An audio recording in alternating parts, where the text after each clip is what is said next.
amazing, amazing relationship with CareSource. And CareSource underwrote our lunch today. So first, a big hand for them. And now my dear, dear friend, Dr. Sandra Berg, is just going to say a word about CareSource. Thank you, Linda. It's really a pleasure for us to be here. When I look around the room and I hear the stories of the folks that I've met at our booth, you are truly the heart of what CareSource stands for. We were established and started by a social worker. She believed that addressing the needs in the community were the way to improve people's health and improve their lives. And when I talk to you, I hear that story repeated over and over again. So it's really our pleasure to be able to help sponsor this. Someone ask Linda Henderson Smith if she'll stand up for a minute, because she works with Carillon. And I want to tell you what these guys did. How many of you got to build a bear? All right. Do you know where those bears are now? Do you know where Linda was this morning? She was delivering those bears. So your bears are now in the hands of children who deserve them. Thank you so much, Linda. Okay, so now comes the part where I cry.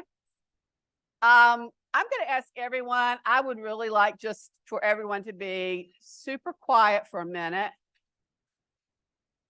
because I'm going to show a video. And you're going to say, why did she choose this video? And let me tell you.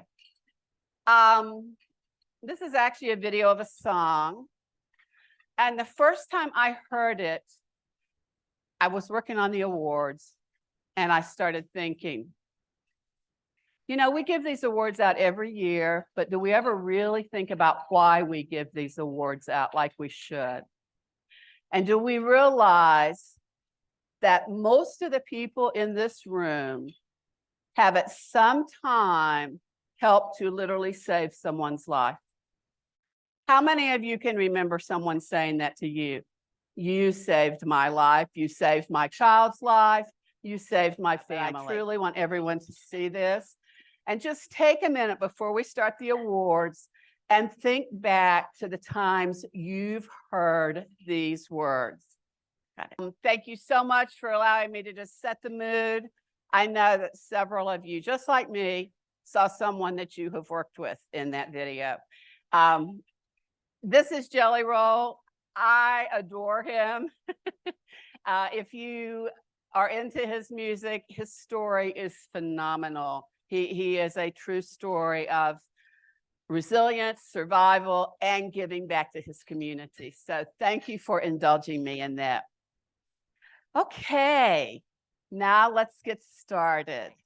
First award that we are going to do today is called Reclaiming Children. This is an award that the Federation has been giving for years.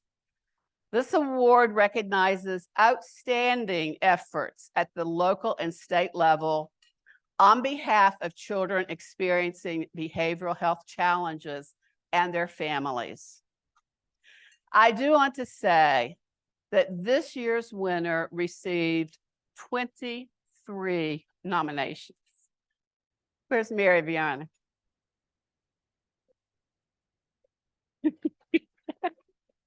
Let me tell you more about Mary as she comes up here. Mary has dedicated her life's work to helping children and families, and all of us who know her know that. This year, she will be celebrating her 20th anniversary working in her organization, in her state, and nationally. She has been a policy change maker to ensure all children are reclaimed and lifted up for success. Her reputation is uncompromising. From families she has helped, to staff she has supported, to the agencies that she has politely challenged. Now, I know better, Mary, but we'll go with that. To policymakers and judges that she has collaborated with. She works tirelessly, but always making the time to help a family.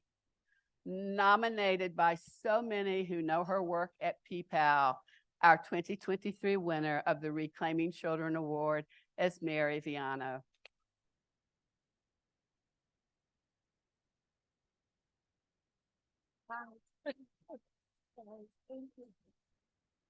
Girl, you deserve this as much as anybody. Do you want to say anything? Sure. I never say no to the mic. This is by a huge surprise. I want to thank my children for getting me here to try to get better in the journey, work with the systems. I believe in partnership and collaborations, and there's lots of people in wonderful systems that sometimes the systems need to be redone in order to help our families. I will also say that I continue to have hope and have a child that's continuing to struggle, but I have a grandchild that I'm raising. So I'm not giving up yet, and believe that all children are worth it. But most importantly, so are the families and the parents and grandparents. So thank you for this amazing award. I had no even thought that it was going to happen. So thank you to my staff and everyone else. So now let's go to our next award. This is an award that we just began doing a few years ago, and it is so important. This is our award to an outstanding family peer specialist. And here at the Federation, we are all about the importance of family peers. And this award exemplifies that, as does the person who won it this year. Each year, the National Federation pays tribute to our family peer support workforce in honoring one of its own outstanding family peer specialists, doing the work of supporting families and strengthening the family peer workforce and the family voice. Barb Green. If you don't know Barb, let me tell you a little bit about her. First of all, there could not be a better year for Barb Green to win this award, because we're all about social justice. And this girl will run you over in her car if you don't believe that. She is one of the fiercest advocates I've ever met. And we share the great honor of both being Appalachian Americans. So even though I know you moved in, but she is all Appalachian now. She created a strong roadmap to increase the family peer support workforce and sustainability. Because of her leadership and other important partners, her state, the state of Kentucky, began training parent leaders specifically to become family peer support specialists in 2008. In January of 2014, she became the peer support director for a community mental health center. She provided supervision and coaching to all peer specialists within the center, family, adult, and youth. In 2021, with the funding of the 5th System of Care grant, she became the director for Kentucky Partnership for Families and Children's Incorporated Peer Support Center. Nominated by Carol Cecil, I give you Barb Green, this year's 2023 Family Peer Specialist.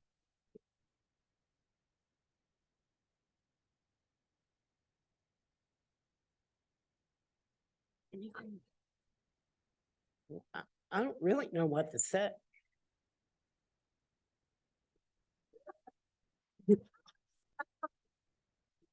I was just thinking about this year in particular it's special to me also because looking back the last 50 years, that's all I've done is fight. And in the first few years, not very well. Didn't go to jail, but I probably should have. And in the later years, people saw things in me I never saw. And began lifting up some of those things that I most feared as strengths. And it kind of brought me to where I am today. But the one thing I'm going to tell you, I really resonate with the song that was sang today.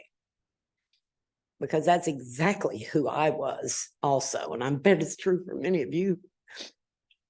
And every time I fell down, somebody saved me. So thank you for this honor that I will I will never forget. Thank you.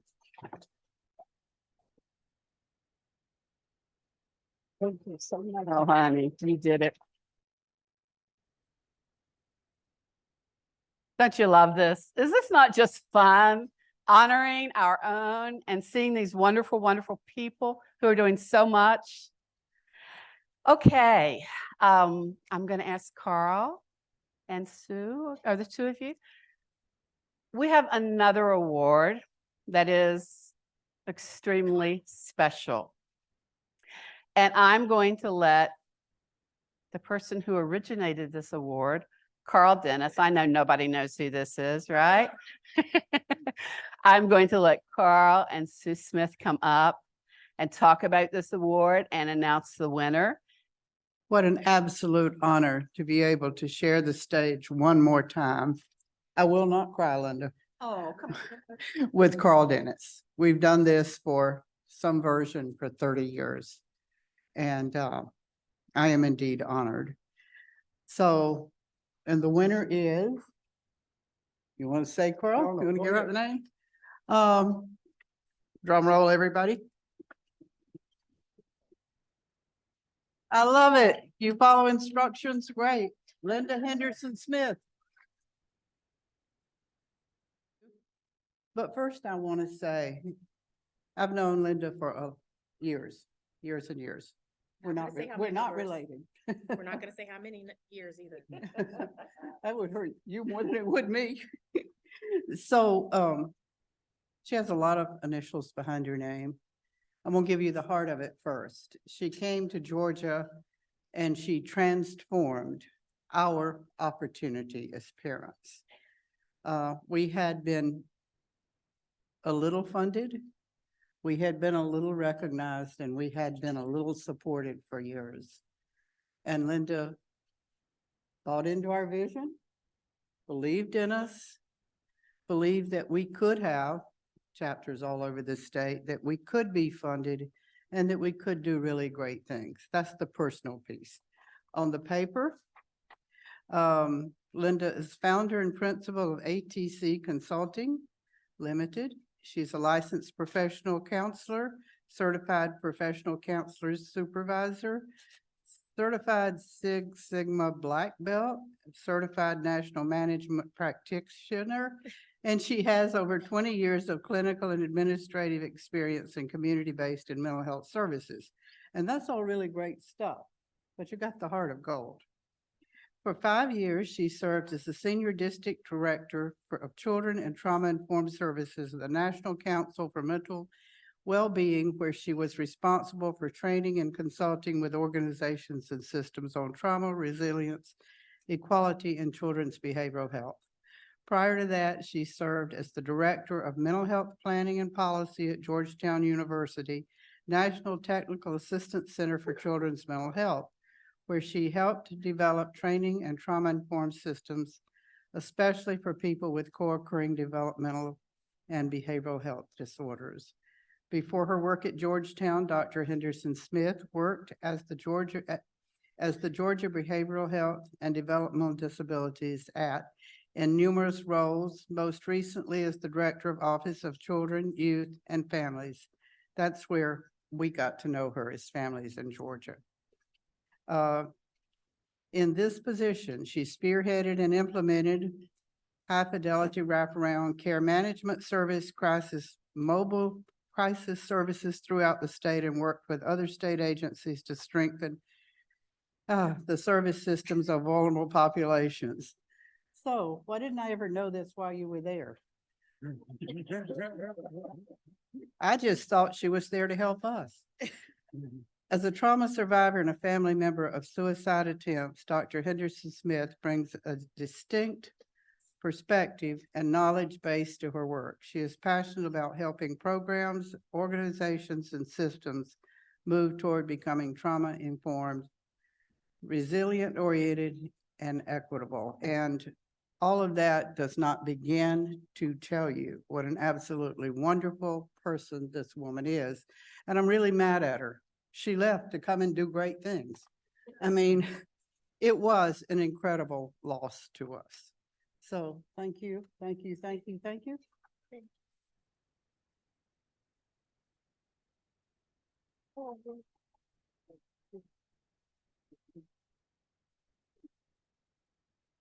So, Carl, you want to say some words? Yeah, 20 years ago, a little over 20 years ago, because the first Carl W. Dennis Unconditional Care Award went to Ira. Barbara Sample, who was the director of this organization many, many years ago, came to me and said, I would like to name an award about you. And I said to her, no, you need to name it about Kaleidoscope. That's where we are and who we are. And Barbara Sample, like a lot of the women in this room, will make all of the decisions, whether you want them to make those decisions or not. And I'm sure Linda's like that as well. But I had said to Barbara, can we do something different? And she said, yes. I said, because I don't want the responsibility of naming whoever's going to get the award every year. So I said, how about this? How about we take the people after they get the award, and some of them can serve on the committee, take the nominations, and they can make the decision about who gets the award. And I've always been very pleased about the people that they have picked. You know, I wanted to say that coming here is like coming home. I have so many friends here and so many people that I have loved, you know, over the years. But even more importantly, so many people who have taught me and helped me to learn what it is that we needed to do to take care of our families and our children. So you have my love and you have my caring. Thank you very much for all the years. Linda Henderson Smith, leader, champion, advocate, mother, inspire, and motivates others. Carl Dennis Unconditional Award, the National Federation of Families, and here you are. But I do want to just say thank you. Thank you for what you do every day. Thank you for what you do for your families, for the families that you serve, and for really having a heart purpose to help others.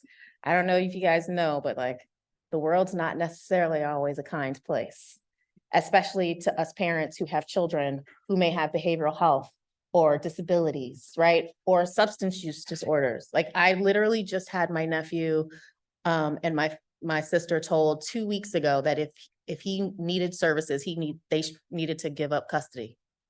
2 weeks ago. And I was like, yeah, so that's not going to happen. What's going to happen is you're going to follow the federal law, right? And you're going to preserve families because that's what's important. And so I just really want to thank you guys. I know what you guys have to do every day and what you guys deal with every day. And I want to thank you for that. And know that I am at all the levels that I can be, yelling, pushing, advocating to make sure that there is parity, to make sure that we do get social justice, that we do get accepted, that, right? Like all of the things that we are constantly pushing for, trust me, I have a really big mouth and I'm using it whenever I can, however I can to help and support you all. So again, thank you guys so much. I'm not gonna cry because I have to present at 1:30 and I will not do that. But thank you so much. Okay. We just got a little bit more to do here. First of all, I will tell you that immediately following this luncheon and then again at 5:30, Carl and Ira will be in the exhibit hall signing their books. So please feel free to join there and grab a copy of some amazing information. All right, I'm going to ask Liz Sweet if she'll join me, but I can tell you, we're standing on the shoulders of SAMHSA. And I absolutely know the value of working with people there and have had the wonderful opportunity to get to know Liz Sweet in this work. I asked Liz if she would share a poem with us that made me cry the last time I heard it. because it is so powerful. So Liz, I'm going to turn this over to you for a few minutes. Meetings, and this is truly like coming home. So thank you for everyone who is here. Many of you are new friends, some of you are old friends, and some of you are people I have yet to meet. And this was a piece that I was asked to do for the Secretary of Health and Human Services during May's Mental Health Month. So I am pleased, Linda, to share this again today for all of you. I am a woman with a diagnosis of clinical depression and the mother of a son with mental health challenges.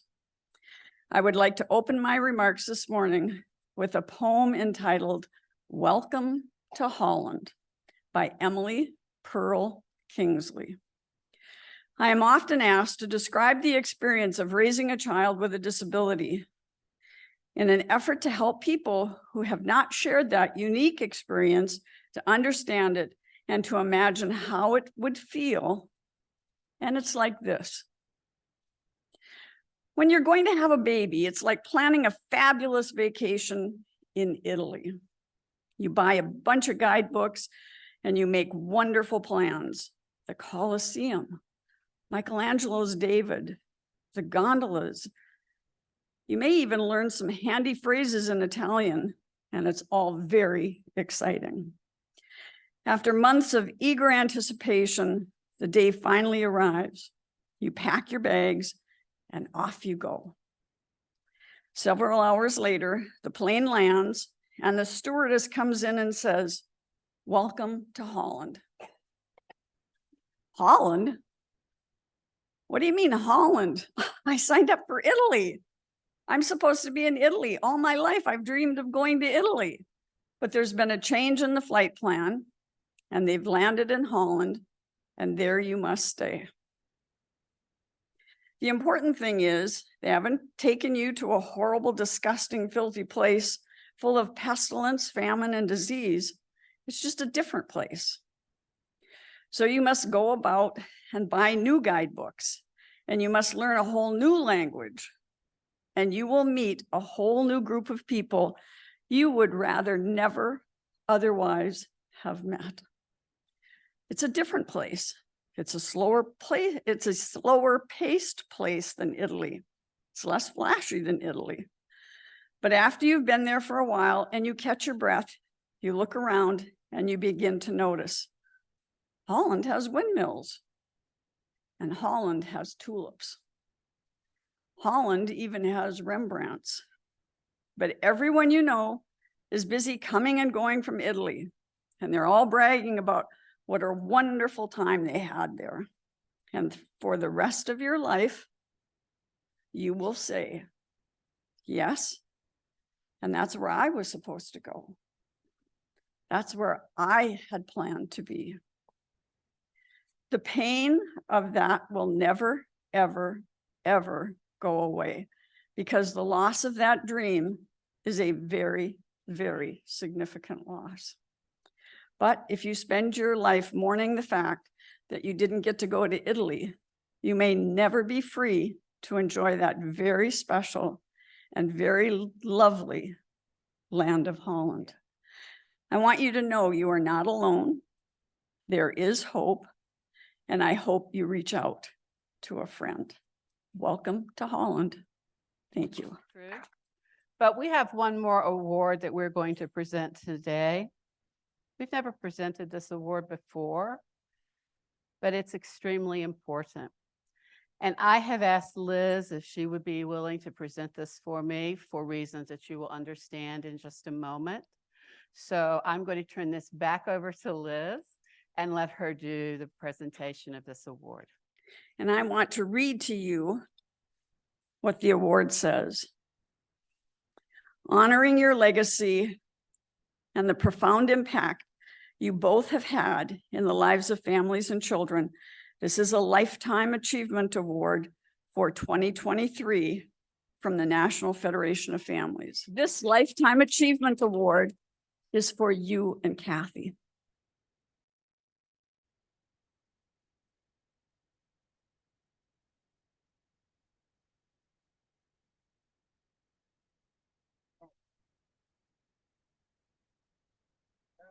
for. Thank you so much for being with us.